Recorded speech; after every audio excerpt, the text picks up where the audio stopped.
Welcome to the Steve Reeve Podcast with the best moments from the past week and a few things that didn't make it to air. Monday. An explosion has forced the closure of Rockstar North's offices, at least a fire that's resulting from a reported explosion over in Scotland. That would be the video game developer behind the insanely anticipated Grand Theft Auto 6. If Rockstar North isn't ringing a bell, GTA 6 certainly is. That's the kind of video game that's so big that other video game developers are like, can you please let us know when you're going to release this? Because we don't want to put out anything anywhere near it.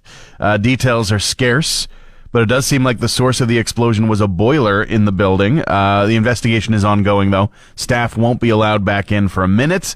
This, of course, raises questions for gamers and fans. To answer the most important question, it doesn't seem like there were any injuries whatsoever. And to answer the second most important question, no, this shouldn't have a major impact on the release of Grand Theft Auto 6 later this year. That was the order of your questions, right? Very much feeling for the people of St. Mary's in Newfoundland with this fishy situation that's going on there. They have had the wall blown off of a former fish processing plant in the area. It has already been a source of contention, a headache for people in the area. Because I've learned the history. In 1990, the Atlantic Fish Sauce, seafood sauce company opened its doors there, bringing some needed jobs to the area, sure, but it didn't last long. Unfortunately, about a decade later, after legal issues, food safety complaints, they shut the doors, but not before stacking the place with over 100 vats of what can only be described as rotting fish stuff, congealed stuff that they would use in the fermentation process, sure, but it's been left there to do even further than make fish sauce. I'm sure it's just absolutely disgusting. Putrid is the way that they're describing it. Unfortunately, that wall having ripped off of the building means that they're no longer able to contain the smell as they have been doing for about 2 decades. And now it's just out there into the world. They're considering evacuations, not just that. Further high winds are expected and could cause more problems, more debris in the air. And the irony being, first piece of irony is that this was supposed to be cleaned up already. There's been plans in place. The provincial government said they were going to clean it up. In fact, the federal government had already committed some money to the operation, this cleanup operation. And then nothing's happened really since. Been at the pace of bureaucracy. Isn't that always the way?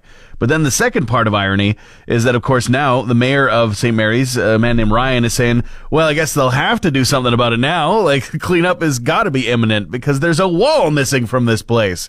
It's dangerous. And it stinks. Sucks. Feeling for the people of St. Mary's. You're listening to the Steve Reeve Podcast from 100.5 Cruz FM. It's time for Cruz Music News with Steve Reeve. We start out with a heartfelt story that involves Hayley Williams of Paramore fame. Of course, they're her own solo releases. Now, she put out a single just recently to promote a brand new project that was 5 decades in the making and is very, very heartfelt and near and dear to her. She put out a cover of a song from the 70s called Friends or Lovers, which you probably have not heard of because it was actually recorded by her grandfather more than 50 years ago and was completely an unknown, completely in the dark. It was never released. She didn't know about it for years, but of course, as soon as she did find out about it, she helped to release that album last year and has now put a single out that is a cover of one of the songs on it to help promote. Very cool story. The Sphere in Las Vegas is about to get a new partner across the United States. It is going to be a little bit smaller, though. The second venue in the U.S. that features this Sphere design. The iconic looks amazing from the outside, looks even better from the inside. They just scale it down a little bit. They say significantly smaller than the 20,000 capacity version in Nevada in Las Vegas. This one to be constructed in the bustling hotspot of entertainment that is Washington, D.C. Seems like a bit of a strange choice. I mean, there's a lot of traffic there, a lot of people in and out. There's enough people that don't fill in a concert. Sure, why not? And finally, a big declaration down in Tennessee for a very special person celebrating a big birthday.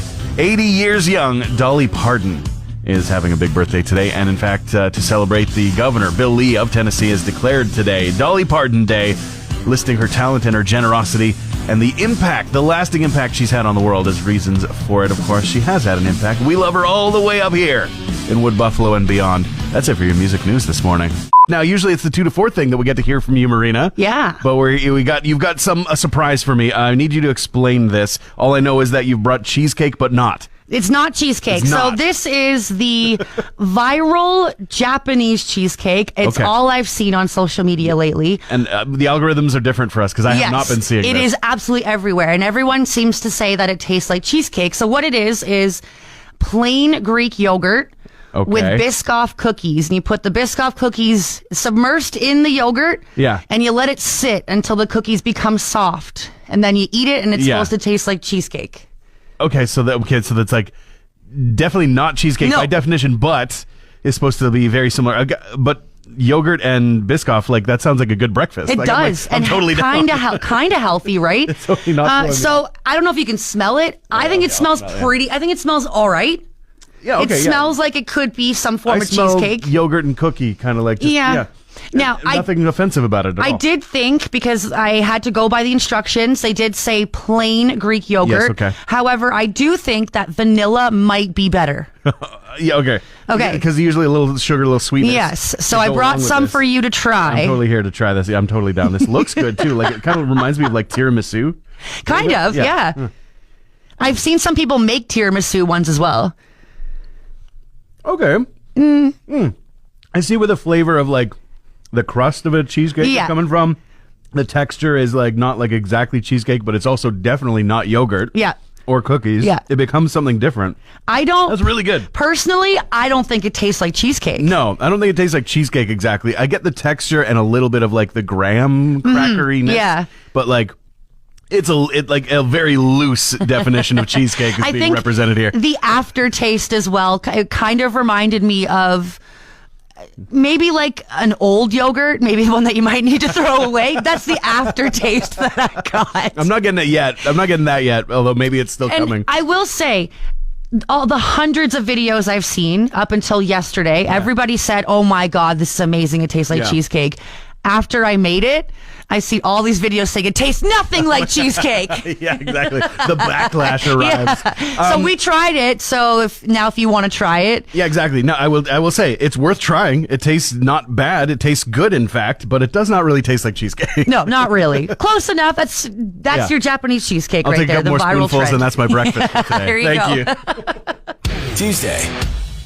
Pabst Blue Ribbon skipping the super big game ads to focus on the postseason, though they're getting the attention right now before the big game even arrives with a monster collaboration. A giant 99 beer Godzilla pack of PBR.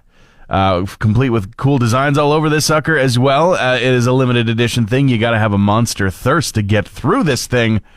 Making your way, but you should be able to get through it by the time the sequel to Godzilla -1 arrives in theaters in November. That's the goal. So far, it seems to only be available in the U.S., though. When it arrives, haven't seen news about it being in Canada, though some will probably trickle over. I have to imagine, though, only 4,000 of these kaiju-sized cases will be on shelves, so expect to see the price more than double on eBay. Does Cayenne powder in your socks actually help with the cold?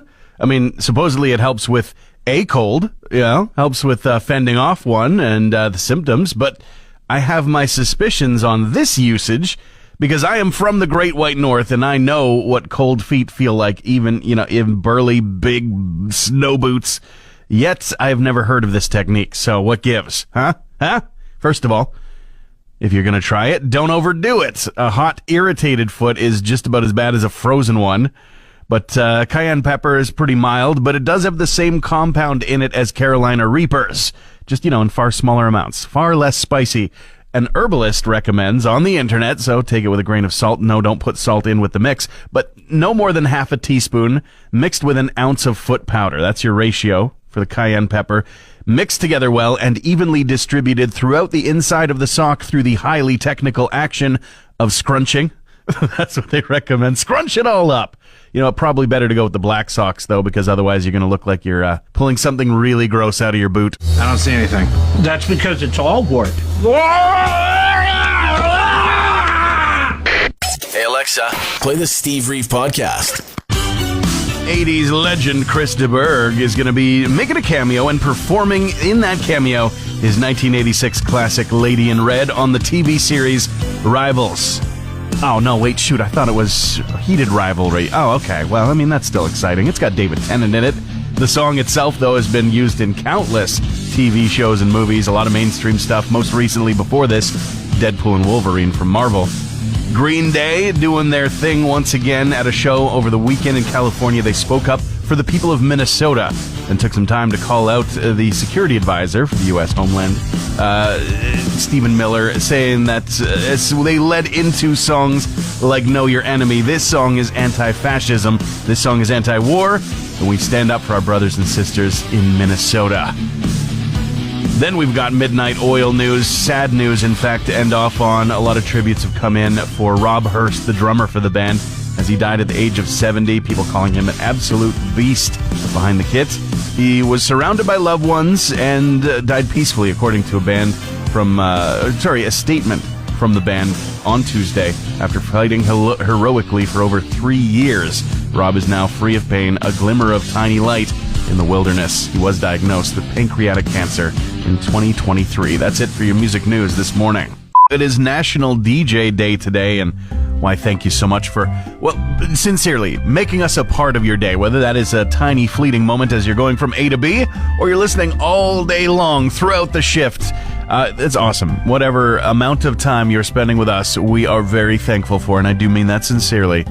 I'm privileged. It is a gift to be able to hang out together and to be able to do this, to make people laugh and smile on a given weekday morning. But you know what? We also get I swear, 5 of these throughout the year. These National DJ Days, Radio Day, Radio Host Day, International, National. What nation are they talking about? Who knows? There's a more important day on the calendar today. We are clearly not as important as cheese. Come on, who could be? Who could be? It's Cheese Lovers Day, and they don't hold the crazy cheese wheel race today? Why not? Did you know that there are more than 2,000 varieties of cheese? I would make the joke that I've never met a cheese that I didn't like, but I have. Everybody has. There's some cheeses that don't mix with you, with your taste buds, but there are some cheeses that certainly do. I also love the fact that it's not like National Cheese Day or International Cheese. It's Cheese Lovers Day. The lovers of cheese are the people being celebrated, and I am 100% here for that. Cheese is back on the menu, boys. Wednesday. You could be up with the astronauts on the Artemis 2 mission. In spirit and in name, because they are, of course, making their preparations for this opportunity to send astronauts further into space than any crew has ever been before. And you can have your name put onto a little SD card that'll be taken along for the ride. There's a portal. You can submit your name and some details. You get a PIN code as well. And then you get a boarding pass that gets built for you, your name on it, a little printable keepsake, right? So you're along for the ride, sort of. And then, of course, it's going to list the names of the astronauts, the 4 astronauts that are going to be up in space doing their thing. It's got details about the Orion spacecraft, the Space Launch System rocket, the Kennedy Space Center, the number of miles that are tallying up as the mission completes, which is up to almost 700,000 miles. As it loops around the moon and back. Yeah, sending your name up there into space, just past the moon. Sounds like a pretty cool thing. It seems like you gotta take it seriously, put your best foot forward. So I will be using my formal and legal name, Dr. Poops. And that's Doctor to you, if anybody's questioning the legitimacy of that. Honestly, no, legit, I think I will put my real name in there, because this sounds fun and free, and just why not be a little tiny part of history in a way that you'll barely be able to prove to other people that you actually were part of. Couple of stories for you, starting off with one that actually originated from an Ask Me Anything on Reddit, from a music producer who has worked with Red Hot Chili Peppers in the past, specifically a man named Michael Bainhorn, who was a producer on their 87 LP, The Uplift Mofo Party Plan, and the 1989 album Mother's Milk. There was a specific song that was being asked about that was a tribute to the late guitarist for the band Hillel Slovak, which John does not sing on. People were asking, why is that? He revealed that that Anthony wasn't singing on it. John was singing on it instead. He revealed Anthony just doesn't have the chops. He calls him tone deaf, which is a very interesting thing to say of somebody who is the frontman for a widely successful band, but certainly not everybody's cup of tea. Meanwhile, Zach Starkey, a drummer for Oasis, has said that he didn't see any infighting between the brothers Gallagher back in the day. Said he played with them for 5 years, and all we did was laugh during his time in the band. It was 2004 to 2008 or so. He was also with The Who until last year. There's a whole snafu with him getting fired from The Who, but he's recollecting on the time that he spent with Noel and Liam as those two are working on what might be some new music to be released, and definitely teasing plans for being back out on the road again in 2027 at the earliest. Got some months to wait. That's it for your music news this morning. There is an AI uprising we probably should be keeping in check, but, whatever. It's around us. It's everywhere. I don't necessarily love that fact, but hey, I guess it's here to stay. The box has been opened, and we can never close it again. But I'm surprised to read things like this. Over half of Canadian shoppers would be fine with AI making purchases for them. I mean, according to a poll, take it with a grain of salt, study finds and all that.